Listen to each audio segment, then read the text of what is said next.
एक बार फिर वंदे मातरम, जय हिंद। आप सभी लोगों का स्वागत है अपने इस पुराने प्लेटफॉर्म पे।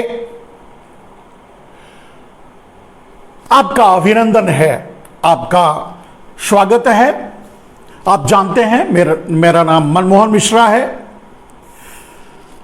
तो आज से शुरुआत कर रहे हैं मेरे दोस्तों, और इसे मैं टैगलाइन में भी डाला था, अपने विचारों को, अपनी भावनाओं को आप तक पहुंचाने के लिए। लेकिन उसको एक नाम दिया है मैंने, उसका नाम दिया है डीएनए ऑफ गोदी मीडिया। क्योंकि आज देश की अगर कोई सबसे बड़ी समस्या है, अगर देश आज सबसे बड़े किसी समस्या से गुजर रहा है, तो वो है मीडिया का हाईजैक होना या मीडिया का गोदी मीडिया बन जाना। और यूं कह सकते हैं, मीडिया ये साधारण बात नहीं है मेरे दोस्तों। और खास करके इलेक्ट्रॉनिक मीडिया जब से आया है, तब से वो अपने वर्चस्व को निभाता रहा है। और मीडिया के बारे में पहले चाहे जिस माध्यम से रहा हो, पहले न्यूज़पेपरों के माध्यम से रहा होता था। आप जानते हैं, अगर बहुत पुरानी बातें याद करेंगे तो मीडिया का माध्यम क्या था। लोग मुनादी, मतलब अंग्रेज जब थे या उससे पहले, तो मुनादी करवाया करते थे।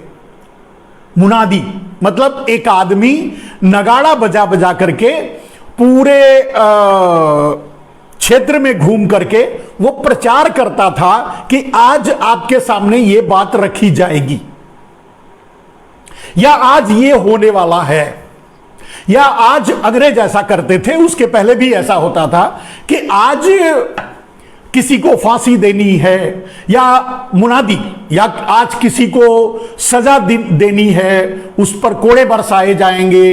इस तरह की बहुत सी चीजों के लिए माध्यम रखा जाता था, मुनादी करना। तो मीडिया किसी न किसी माध्यम से वर्चस्व में हमेशा रहा है, वजूद में हमेशा रहा है। और मीडिया की बहुत बड़ी भूमिका रही है मेरे दोस्त, खास करके लोकतंत्र के लिए। आप भी जानते हैं कि मीडिया को लोकतंत्र का एक खंभा माना जाता है, एक पिलर माना जाता है। मीडिया एक पिलर होता है।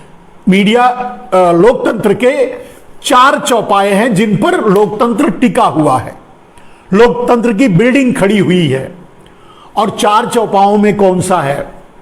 विधायिका, कार्यपालिका, न्यायपालिका और मीडिया।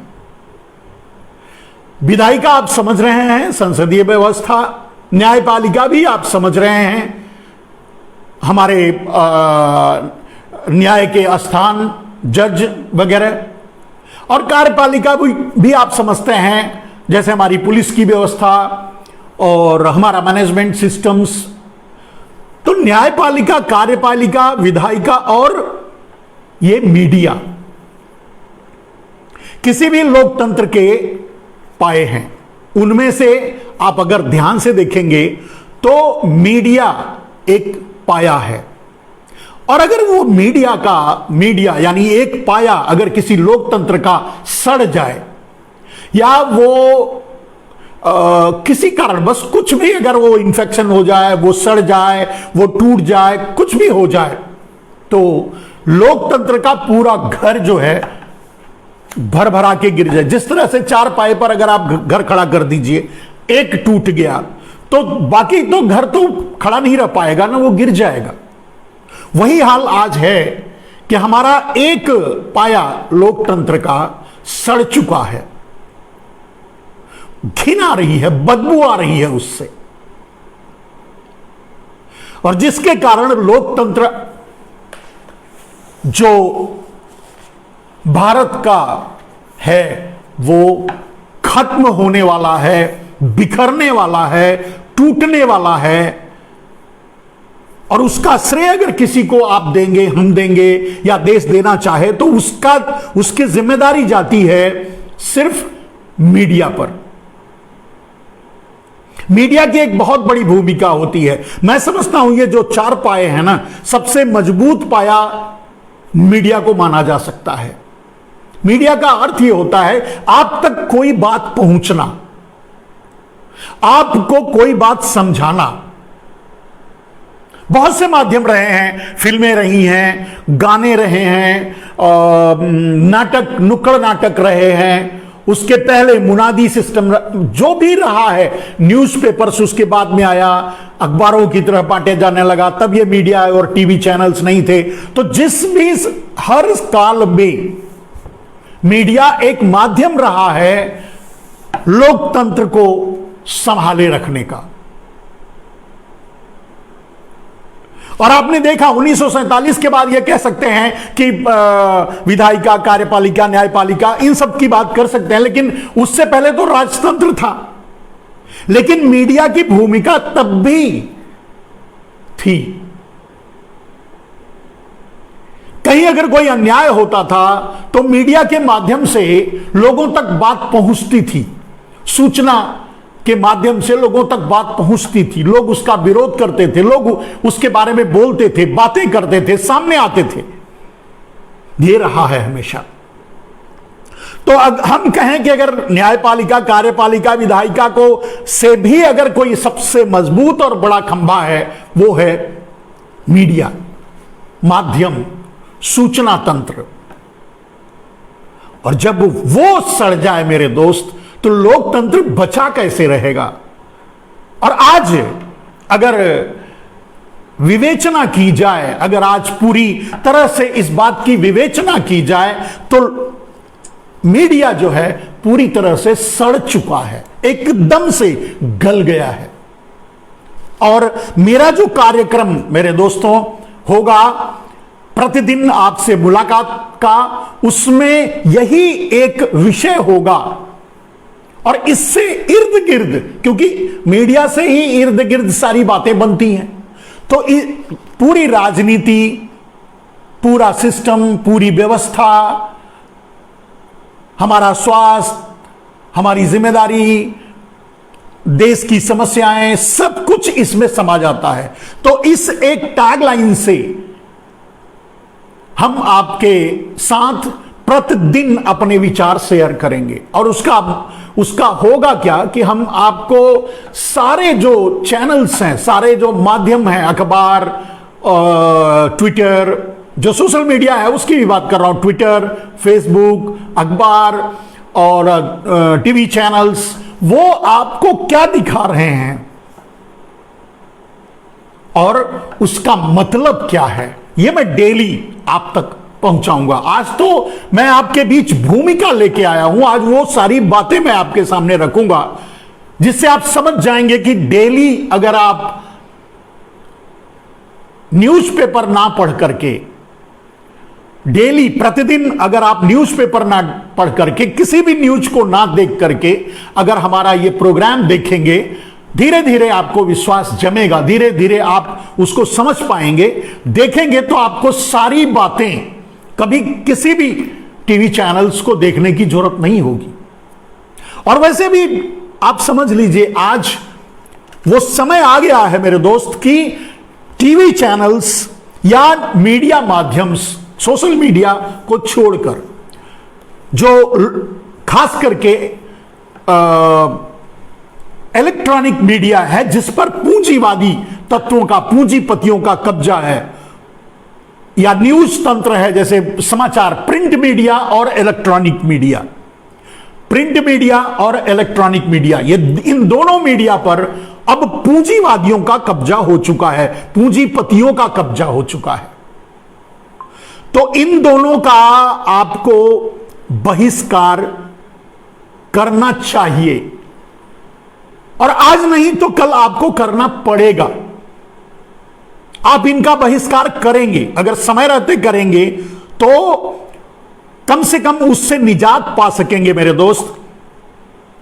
और समय बीत जाने पर अगर सोचेंगे कि चलो अब हम मीडिया का, हम इनका बहिष्कार करें या इनसे निपटें, तो शायद कुछ नहीं कर पाओगे।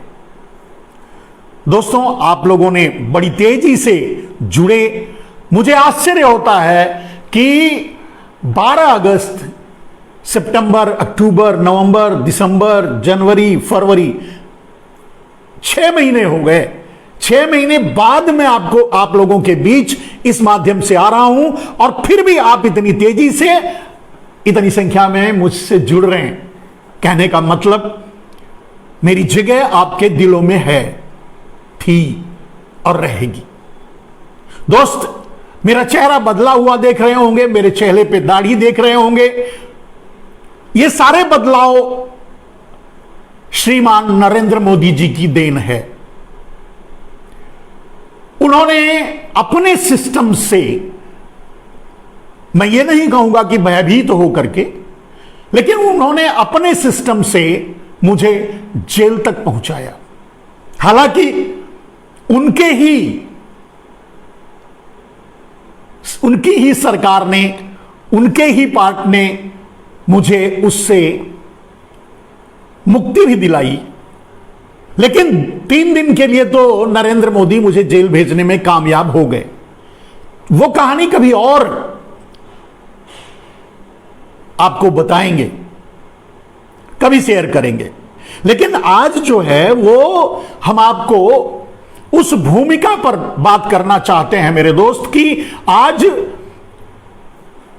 भाई नरेंद्र मोदी जिसे अमृत काल की संज्ञा देते हैं, ये अमृत काल है, वो कितना बड़ा विष काल है ये मैं आपको बताऊंगा। और इस विष काल से निपटने के लिए क्या रास्ते हैं उस पर मैं बात करूंगा। आज का मेरा पूरा लाइव, आगे से जिस चीजों को मैं आपको बताऊंगा, इस पूरी भूमिका में आपको पता चल जाएगा। मेरे दोस्त, आपका प्यार मुझे सहृदय स्वीकार है। और मैं खुद भी आश्चर्यचकित हूं कि इतने दिनों के बाद मिलने के बाद भी आप इतनी संख्या में मेरे साथ जुड़ रहे हैं। मोहम्मद सुहेल भाई हैं, अभिषेक सिंह हैं, और गिरधर भाई हैं, जाफर खान, भरत सिंह, कपिल शर्मा, तो सभी लोग जुड़े हुए हैं। मैं आप सबका अभिनंदन एक बार और करता हूं, और जो भी जुड़ेंगे उनके लिए एडवांस में। कुछ लिखा गया है,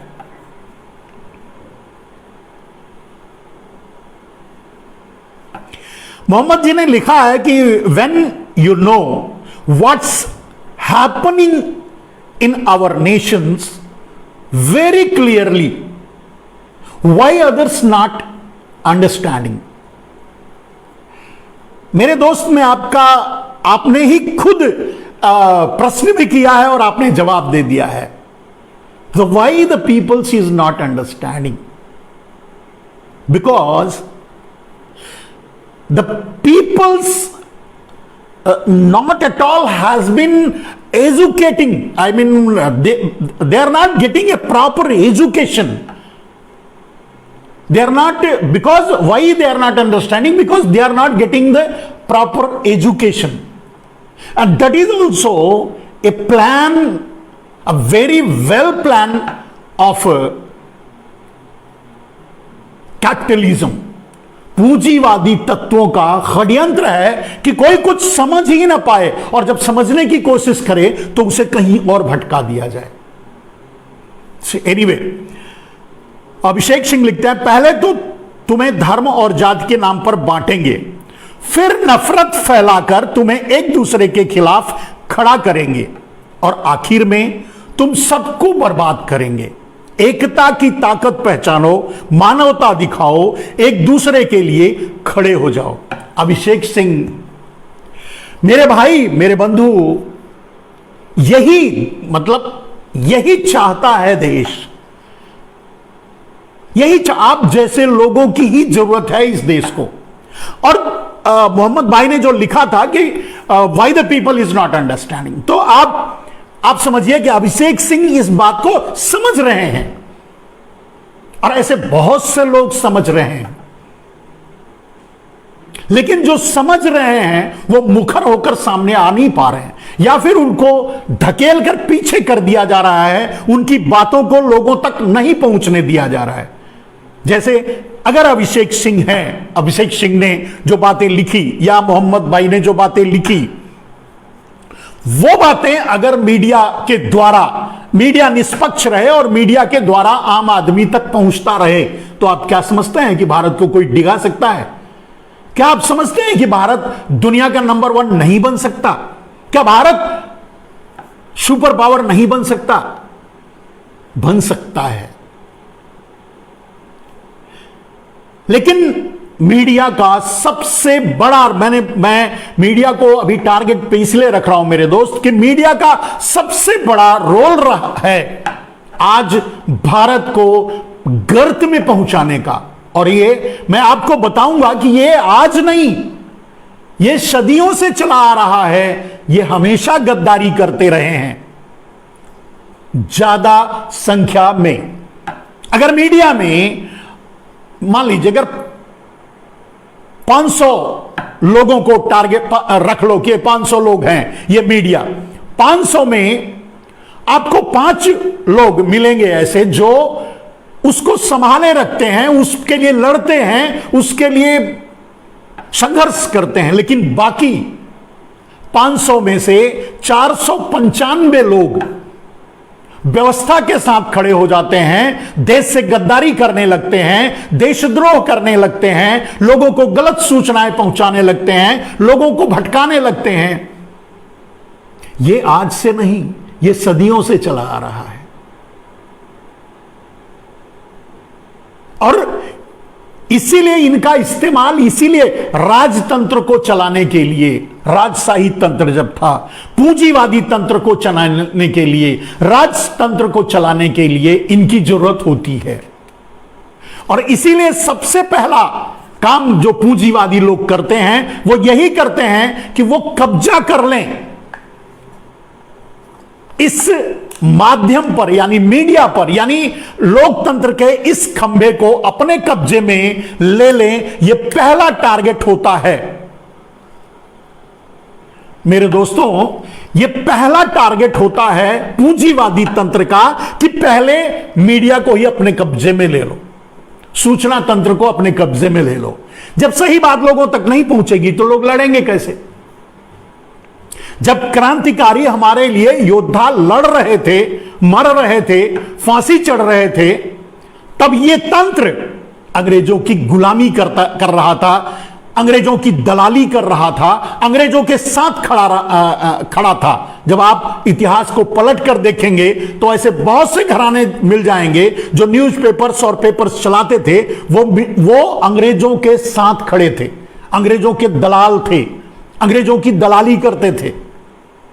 जैसे आज मीडिया को गोदी मीडिया बना दिया गया है, उसी तरह से उस समय भी जो भी माध्यम मौजूद था उसे खरीद लिया गया था, अपने कब्जे में कर लिया गया था अंग्रेजों के द्वारा, और उसके द्वारा गलत सूचनाएं, या तो सूचना दी नहीं जाती थी या तो गलत सूचनाएं पहुंचाई जाती थी। और भी भारत सिंह जी लिखे हैं, जय हो बंधु, गिरधर जी लिखे, मोदी ने मीडिया को मेंटेन करना गुजरात के ट्रायल के तौर पर आजमाया है। गिरधर भाई आप बिल्कुल सही कह रहे हैं, आप एकदम से सही पकड़ रहे हैं। और ये नरेंद्र मोदी नहीं, नरेंद्र मोदी, मैंने कहा मेरे दोस्त, नरेंद्र मोदी या तो आप उन्हें शिखंडी कह सकते हो अभी के लिए, या तो फिर उन्हें वो कालिदास कह सकते हो जिसको कोई ज्ञान नहीं था, ठोक पीट करके विद्योत्मा से बदला लेने के लिए विद्वानों ने उन्हें ठोक पीट करके जब देखा कि कालिदास जिस डाल पर बैठा है उसी डाल को काट रहा है, तो उनको लगा कि इससे बड़ा मूर्ख कोई मिलेगा नहीं, तो उसे पकड़ करके सबसे ऊंची कुर्सी पर बैठा दिया, यानी विद्योत्मा के सामने खड़ा कर दिया, यानी उसकी शादी विद्योत्मा से करवा दी। हालांकि विद्योत्मा ने जब लात मारी तो उसे ज्ञान हुआ, वो गया, वो सुधरा। लेकिन हमारे कालिदास जी तो पहले से ही लात खा के आ चुके हैं, उनको वो नौबत नहीं आई, तो सुधरने का कोई चांस ही नहीं है मेरे दोस्त। तो और भी मोहम्मद भाई लिखते हैं हमारा देश कहां जा रहा है, गर्त में जा रहा है। अभिषेक सिंह जी लिखते हैं पहले वो तुम्हें धर्म जात, बिल्कुल सही बात, इसको पढ़ चुका हूं, जय हो। और मेरे भाइयों ने बलात्कारियों को जिन्हें बुलाना है वो अपने घर बुलाएं, बलात्कारियों को जिन्हें बुलाना है वो अपने घर बुलाएं। सही कह रहे हैं मेरे भाई, अगर आप ये कह रहे हैं कि बलात्कारियों को जिन्हें बुलाना है, यानी कि मैं समझता हूं कि बलात्कार का सबसे ज्यादा आरोप अगर किसी पर लगा है बलात्कार का, तो वो है भारतीय जनता पार्टी, उनके रड़वा गैंग और उनके लोगों पर, वो आपने देखा है। और उसके बदले में उनका दमन भी हुआ, उन्हें जलाया भी गया, उन्हें मारा भी गया, पता नहीं क्या क्या किया गया, लेकिन किसी बलात्कारी पर कार्रवाई नहीं हुई। आपने ठीक ही लिखा होगा अगर इस परिप्रेक्ष्य में लिखा है तो। कपिल शर्मा लिखते हैं कि सेंटर की 2 पार्टी है, राहुल या मोदी जी, बताओ। अगर आप कपिल शर्मा जी ये कहना चाहते हैं नरेंद्र मोदी और राहुल गांधी को अगर टारगेट करके मुझसे अगर पूछें, तो निष्पक्ष राय अगर मुझे देनी हो तो Rahul Gandhi 1000 times better than Narendra Modi. Rahul Gandhi is the sensitive man, sense है, फीलिंग्स है, लेकिन नरेंद्र मोदी इज मर्सीलेस। कोई दया, कोई करुणा, कोई भावना उस आदमी में नहीं है। वो आदमी सिर्फ और सिर्फ कुर्सी के लिए बना है, अपनी अय्याशी के लिए बना है, अपने संसाधनों के लिए, अपने लिए क्या वो कर सके उसके लिए बस सोचता है, उसके लिए बना हुआ है। वो कपड़ों के लिए बना है, वो हवाई जहाज, मतलब आपने देखा 8,500 करोड़ का हवाई जहाज खरीद के चलना, सेंट्रल विस्टा बनाना, जब लाखों लोग मर रहे हो, तड़प तड़प कर गंगा में बहाए जा रहे हो, दुर्गति हो रही हो, रोड पर लोग मर रहे हो, ऐसे समयों में भी वो अपने सुख सुविधा का ध्यान रखा है। तो ऐसा नृशंस आदमी आपको कैसे, कहां, किस दुनिया में मिलेगा? बलबीर सिंह कहते हैं भारत के सुपर पावर बनने में सबसे बड़ी रुकावट अंधविश्वास, पाखंड, आडंबर यानी ब्राह्मणवाद है। जब तक देश से ब्राह्मणवाद खत्म नहीं होगा तब तक हम प्रगतिशील देशों की श्रेणी में शामिल नहीं हो सकते। बलबीर सिंह जी, अगर आपका उद्देश्य यह है, किसी का खत्म होना जरूरी नहीं है। मैं खुद भी ब्राह्मण हूं, इसलिए नहीं कह रहा हूं। ब्राह्मणों ने बहुत सी गलतियां की हैं और मैं समझता हूं जातिवाद का जहर जो पूरे समाज में फैला, उसके लिए अगर कोई जिम्मेदार रहा तो सबसे ज्यादा अपर वर्ग, ब्राह्मण, क्षत्रिय, ये लोग रहे। मैं एक ऐसे समाज, एक गांव से आता हूं जहां मैं देखता था कि शूद्रों के साथ और ट्राइब्स के साथ क्या व्यवहार होता है। मुझे बड़ी वेदना होती थी, पीड़ा होती थी, मैं उससे लड़ता था, मैं अपने समाज से ही बगावत करता था। तो आपकी बात को मैं मानता हूं, लेकिन किसी का होना या ना होना ऐसा नहीं है। ब्राह्मणों ने जो दुनिया को दिया है, देश को दिया है, कब कब कैसे कैसे बचाया है, वो भी अविस्मरणीय है, हमें वो भी देखना चाहिए। तो कहने का अर्थ यह है कि हमें किसी की गलतियों के लिए किसी समुदाय को ही डिस्क्वालीफाई करना अच्छा नहीं है। सबकी अच्छाइयों को ग्रहण करके, उनकी बुराइयों का परित्याग करके ही हम आगे बढ़ सकते हैं।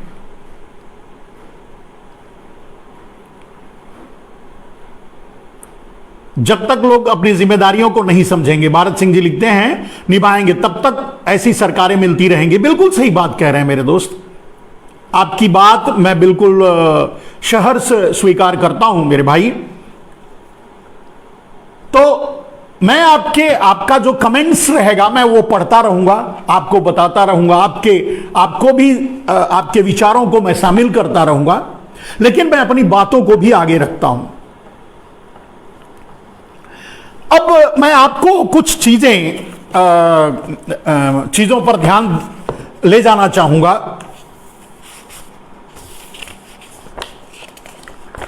मेरे दोस्त, आज जिस बात को मैं आपके सामने रखना था और जिसको लेकर के हम कंटिन्यू आपके बीच आएंगे, आप तक पहुंचाएंगे, आप और उसमें सब कुछ समाहित हो जाएगा। आप देखेंगे, रोज आप देखेंगे कि आपको क्या क्या मैं दे पाता हूं। और खास करके जो मीडिया दिखाता है उसके खबरों के पीछे की खबर। मेरा टैग लाइन यही है कि डीएनए ऑफ गोदी मीडिया,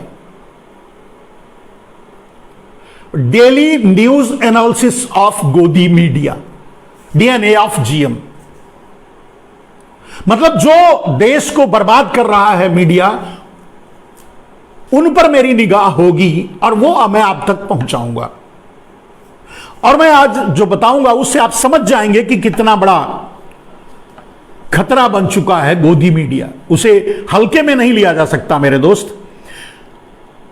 जैसा कि मैं हमेशा मैं आपसे अनुरोध कर दूं कि अगर आप मेरे लाइव से जुड़ रहे हैं और जुड़ते हैं तो आप इसे पहले अपने टाइमलाइन पे शेयर कर लें, जिससे कोई भी आपके टाइमलाइन से गुजरने वाला आदमी आप उसे शेयर कर सके, आगे बढ़ा सके।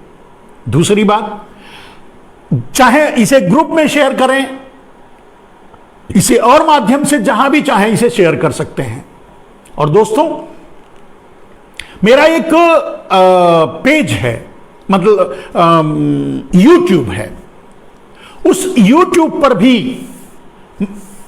ये एक साथ प्रसारित होगा। जब हम आपके बीच रहेंगे तो हम यूट्यूब और इस पर दोनों पर एक साथ रहेंगे। तो अगर हमारे यूट्यूब चैनल का नाम है, जब भी यूट्यूब पे जाके मनमोहन मिश्रा टाइप करेंगे, मनमोहन मिश्रा टाइप करते समय नॉर्मली क्या होता है, MAN MISHRA होता है, लेकिन हम MAN की जगह MUN यूज करते हैं, मनमोहन मिश्रा। तो जब भी मनमोहन मिश्रा टाइप करेंगे आपको मेरा पेज आ जाएगा, उसे सब्सक्राइब कर लें। मैं उसका लिंक भी इसमें कॉपी करके डाल दूंगा, उसे सब्सक्राइब कर लें, जिससे हम आपसे जुड़ सकें आसानी से। और मैं जानता हूं कि जैसे ही मेरा चेहरा सामने आता है, जैसे ही मैं अपने पेजों पर अपने लाइव को आप तक पहुंचाने की कोशिश करता हूं, उसे डेड स्लो कर दिया जाता है। और वो आसान है, वो मतलब वो माध्यम, मैं टेक्नोलॉजी से जुड़ा हूं इसलिए जानता हूं कि वो माध्यम अवेलेबल है, ये लोग करते हैं। लेकिन यूट्यूब पे ऐसा नहीं कर सकते। फेसबुक पर लोग उसको स्लो करना और उसको नॉर्मल छोड़ना दोनों कर सकते हैं। जब हम लाइव करते हैं तो कभी कभी हमारे लाइव पर सीधे 4000 से भी ऊपर चला जाता है व्यूअर्स, जो डायरेक्ट जुड़ते हैं, देखते हैं। और कभी कभी जो है 100 भी पार नहीं कर पाता। तो जब भी उनकी निगाह पड़ती है उसे स्लो कर देते हैं। जब निगाह नहीं पड़ती तो वो, क्योंकि हमारे लोग हमको चाहते हैं इसलिए हमसे जुड़ते हैं, हम उन्हें बीट कर सकते हैं। तो दो माध्यमों को अगर अपनाएंगे तो डेफिनेटली हम उन्हें बीट कर पाएंगे, डेफिनेटली हम उनको हरा पाएंगे। तो हमारे मनमोहन मिश्रा यूट्यूब पर है, उसे टाइप करके उसे सब्सक्राइब कर लीजिए, बेल आइकन भी का बटन भी दबा दीजिएगा, जिससे कि मैं जैसे ही लाइव पे जुड़ूं आपको वो वीडियो मिल जाए। चलिए फिर आगे बढ़ते हैं मेरे दोस्त। हम अपने उन मुद्दों पर, और हम आपका ये भी देखते रहेंगे। बिंदु सरकार लिखते हैं नाइस पोस्ट, धन्यवाद। दुर्गाराम जानी रियाल तालार लिखते हैं गोदी मीडिया देश का भट्ठा बिठा रहा है। स्वामी जी बिल्कुल सही कह रहे हैं मेरे भाई। हर आदमी, आम आदमी समझने लगा है, और वही आज मैं बताऊंगा कि आपको क्या करना चाहिए, इस लड़ाई को कैसे लड़ना चाहिए मेरे दोस्त, आज मैं आपको बताऊंगा।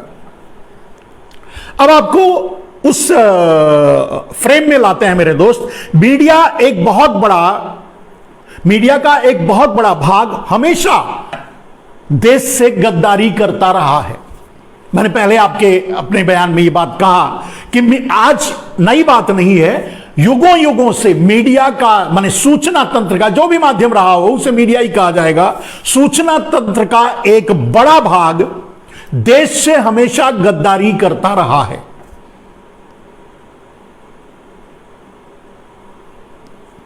देश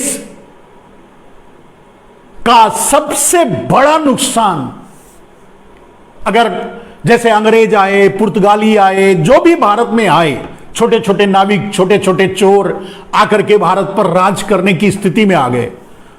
तो उसमें अगर किसी का सबसे बड़ा योगदान रहा मेरे दोस्त, तो वो था मीडिया का, सूचना का। गलत सूचनाएं पहुंचाई जाती थी। अंग्रेज आए, गुजरात में अपना अड्डा गिराया, अपना एक गुजराती भाई जाकर के एक अंग्रेज को लाया। अंग्रेज आए, उनको अच्छा लगा, वो यहां आ गए, फिर से जगह मांगी, दे दिया, बसा दिया, ईस्ट इंडिया कंपनी की स्थापना करवा दी। लेकिन धोखा क्या हो रहा था, जो मीडिया था वो फिर तो वहां भी धोखा कर रहा था, गद्दारी कर रहा था पूरे देश से। वो ये नहीं बता रहा था कि ये अंग्रेज लुटेरे हैं, ये अंग्रेज लूटने आए हैं देश को।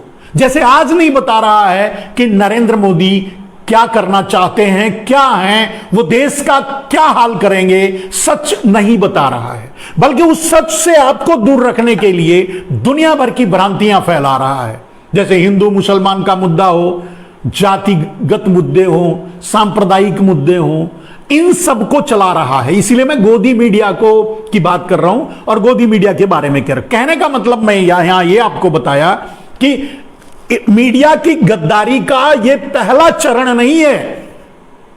युगों युगों से सूचना माध्यम जब भी रहा है, जिस विधा में रहा है, जिस प्रकार से रहा है, वो हमेशा देश से गद्दारी किया है, ज्यादा संख्या में। कुछ लोग उसके कुछ भाग लड़ते रहे हैं। जैसे आज मैं देख रहा हूं, बिना साधनों के नौकरी से निकाल देने के बाद साक्षी जोशी, अजीत अंजुम, अविशार शर्मा, इनको निकाल दिया गया। पुण्य प्रसून वाजपेयी, इनको अपने माध्यमों से निकाल दिया, अपने अपने चैनलों से निकाल दिया गया। लेकिन इन्होंने एक मिसाल कायम की लड़ाई का, संघर्ष का। और अगर आप तक कोई सच सूचना पहुंचा रहा है तो इन लोगों को श्रेय जाता है इसका। और भी बहुत से लोग हैं जिन हर आदमी का नाम मैं कभी ना कभी किसी न किसी माध्यम से आप तक पहुंचाता रहूंगा, उनको आप देखिए। तो ऐसा नहीं है जैसे युगों युगों से मैं कह रहा हूं कि ये गद्दारी करते रहे हैं, उसे तरह से युगों युगों से कुछ लोग हमेशा संघर्ष भी करते रहे हैं, लड़ते भी रहे हैं, बचाने के लिए, देश को बचाने के लिए, देश को सही सूचना देने के लिए, देश तक सही बात पहुंचाने के लिए। तो मेरे दोस्त, हमें इससे निराश नहीं होना है कि गोदी मीडिया देश को क्या गुलाम बनवा देगा, बना देगा, सफल हो जाएगा। नहीं, इससे लड़ने वाले जो लोग हैं, जो आज लड़ रहे हैं, जिनको मैंने कहा, जैसे अजीत अंजुम हुआ, अविशार शर्मा हुआ, साक्षी जोशी हुई, प्रज्ञा मिश्रा हुई, और कुछ चैनल्स भी हैं, संदीप चौधरी हुआ, उधर रवीश कुमार हुआ, जो अकेल वन इन एलोन बेचारा लड़ता है, गालियां खाता है, गंदी गंदी ट्रोल होता है, लेकिन फिर भी लड़ते हैं, लड़ रहे हैं, संघर्ष कर रहे हैं। ये मीडिया के वो पार्ट हैं। मैंने कहा कि युगों युगों से जब गद्दार, जहां 90-95% गद्दार हो जाते थे, वहां भी 2-5% ऐसे होते थे जो लड़ते थे लोगों तक सही सूचना पहुंचाने के लिए, झूठ को काटने के लिए, सही बात कहने के लिए। अब यही बात कुछ लोगों को नहीं हजम होगी। कुछ लोग सोचेंगे कि नहीं, वो कहां सही पहुंचा रहे हैं, वो तो गलत पहुंचा रहे हैं, या वही गलत है, खुद गलत है। ऐसी बातें भी हो सकती हैं, लेकिन इससे कोई मतलब नहीं है मेरे दोस्त। एक दूसरे पर आरोप लगाने का कोई मतलब नहीं। आप धीरे धीरे इस बात को समझ जाएंगे। दूसरी बात, मेरे दोस्त, आज आप लोगों को मैं अनुरोध करूंगा, अनुनय विनय जो भी समझिए वो करूंगा कि आप टीवी देखना एकदम से बंद कर दीजिए, पूरी तरह से एकदम से त्याग दीजिए। कोई चैनल मत देखिए। अगर चैनल नहीं देखेंगे, उनकी टीआरपी गिर जाएगी, उनको देखने वाले बंद हो जाएंगे। जब उनको देखने वाले बंद हो जाएंगे, आप उनको किसी और माध्यम से जाकर के, सोशल मीडिया के माध्यम से जाकर के वो क्या बोलते हैं अपने चैनलों पर देख लीजिए। और उसके बारे में उनकी हकीकत को समझ लीजिए, लेकिन सीधे टीवी खोल करके टीवी चैनल को मत ऑन कीजिए और टीवी चैनल को मत देखिए, न्यूज चैनल को। इनकी हवा अपने आप टाइट हो जाएगी। ये पूंजीवादी लोग इनको बर्दाश्त नहीं कर पाएंगे। ये कहां से तनख्वाह देंगे? ये जब पूंजीवाद का सबसे बड़ा